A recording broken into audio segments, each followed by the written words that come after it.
you've been living under a rock, I am sure you have heard about the magic number 10,000, as in 10,000 steps a day. You'll lose weight, you'll lower your blood pressure, you'll have prettier skin, you'll never get cancer, and you can eat all the ice cream you want.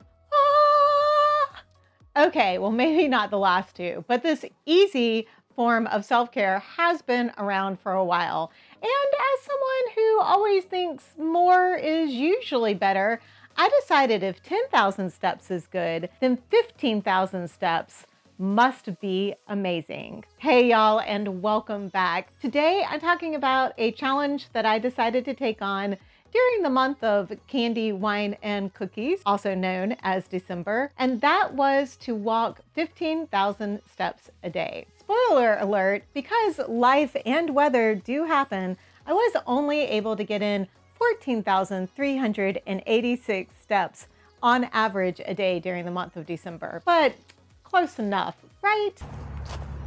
You see the moon up there?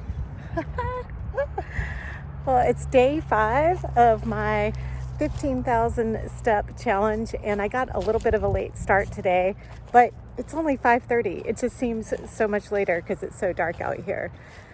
Getting it done, only 7 more thousand steps to go. I am 8 days into my 15,000 step challenge, and it's been a few days have been very challenging to get 15,000 in. I've had a few nighttime walks, a few dancing in the living room in order to get some steps in.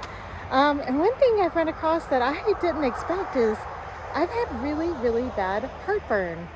It's a real bummer. For the past like 2 or 3 days I've been dealing with heartburn, so I'm gonna try to figure that out. But yeah, so far so good. 15,000 steps. The weather's been gorgeous this December, so that part of it has actually been pretty easy. Let's go back to the beginning.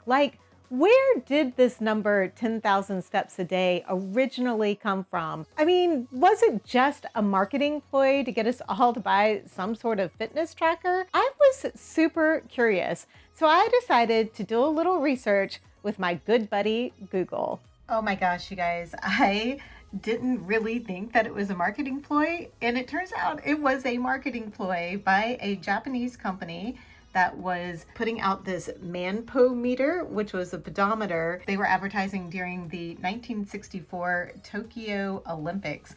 So yeah, 10,000 steps actually does come from a marketing company. Oh my gosh, that's too funny. We are on day 12 of the 15K walking challenge, and I have to admit today was challenge to get out here and get the 15K in. I had to ride around and do a lot of errands today. 'Tis the season to be stressed out. In fact, I've got a pimple to prove the stress is happening. And I ended up with only 2,000 steps by 2:30 this afternoon. And I was like, and we have something we have to go do tonight.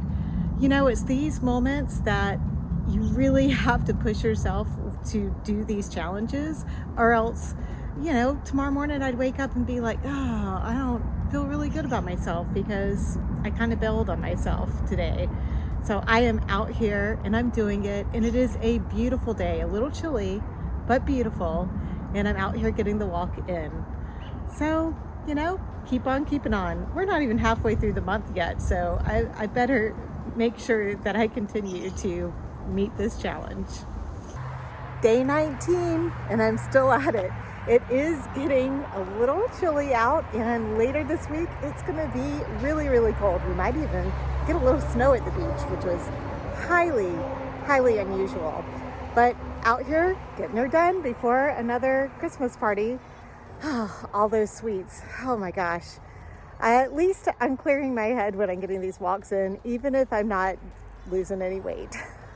Hey, marketing aside, although I still can't believe I was right that it was a marketing firm that came up with a rando number of 10,000. There was a recent research study that was published in the Journal of American Medical Association that shows that middle-aged people who walked over 7,000 steps or around 7,000 steps versus middle-aged people who walked less than 7,000 steps had a 50 to 70% lower risk of death. Now, they did not find that going over 7,000 steps really improved things all that much. In fact, JAMA pretty much said that there isn't really any need to go over 7,500 steps in order to get any more additional health benefits. So, what did my month of doubling that number actually do for me?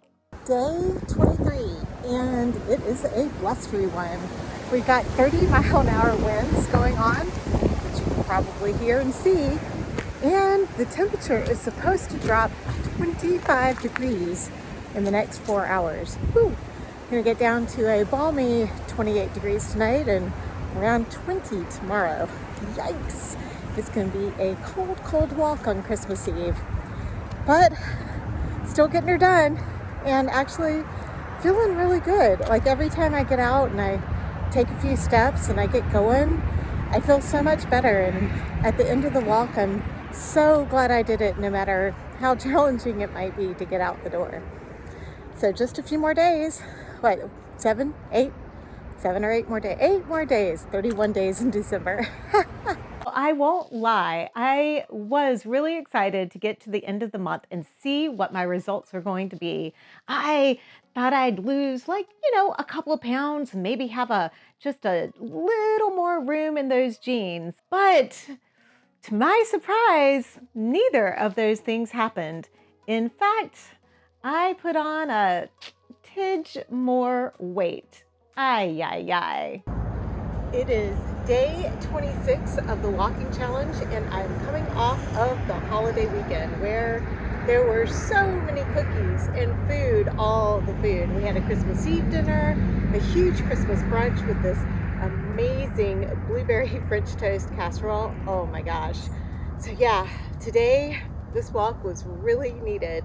And it's gorgeous. It's a little chilly. It's still like in the 30s here, but it's a beautiful, beautiful day, and I am out here enjoying it. And I got a new little stand for my phone, which is pretty cool.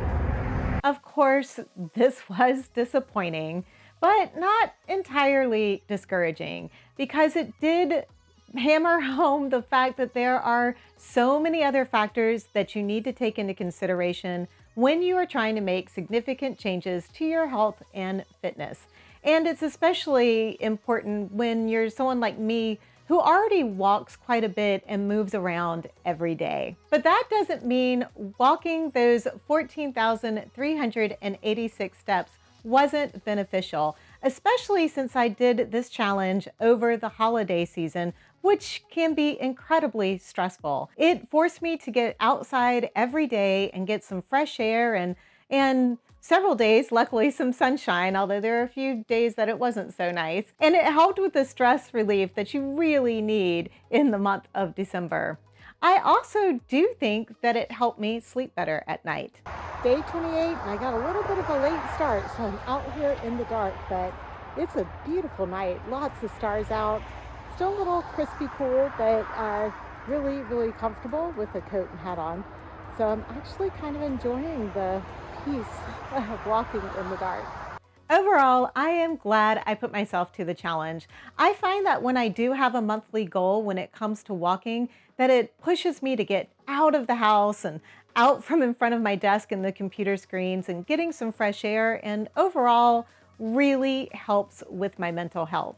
Do you guys have a monthly step challenge that you do for yourselves? And if you do, are you getting out and walking because you want to have weight loss or fitness goals, or is it more to help with your mental health? Let us know in the comments below. If you guys are curious about other steps that I'm taking on my fitness journey for being fit after 50 and after menopause, check out this video next.